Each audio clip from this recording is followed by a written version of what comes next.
আল্লাহ আর bogus যেন চাকরি নয়। ওগো একটা সুসংবাদ আছে। সুসংবাদ কি এ?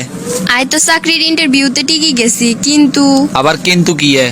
বসের ঘরে সাফানি খেবেলা টিয়া 5 লাখ দিতে গেছে, নলে চাকরি হইতো না। চা পানি খাইবেলাই 5 লাখ টেয়া চাইছে, আল্লাহ বাঁচাইছে বিরিয়ানি খাইবেলাই টেয়া চায় না। দরকার নাই আমরা ঘুষ দিয়ে চাকরি লইবার।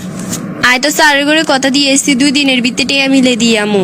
তোর কাছে থাকলে হিয়ন্তুন দিয়ে আইও, আবার আরে করকা। আই টিয়া গনে আমু, তোর আশায় না কইছি। আর কাছে অনসাইড আনো নাই। ওগো তুই আর আশান মাটি করে দিও না, জানি একটা আগুন মিলে আনি দো। আর অনেক দিনের স্বপ্ন, প্লিজ প্লিজ প্লিজ।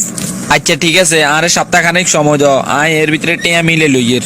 স্যারে কইছে 2 দিনের ভিতরে টিয়া না মিলে দিলে আরেকজনের চাকরি দিয়ে দিব। এ হালাদিসনি একটা পেরেশানির ভিতরে এই মুহূর্তে আয়ন কি আরি। দরকার হইলে তুই সুদের উৎসে টিয়া নাও, 2 জনে মিলে চাকরি করি টিয়া এগুন হোস করি এলামো।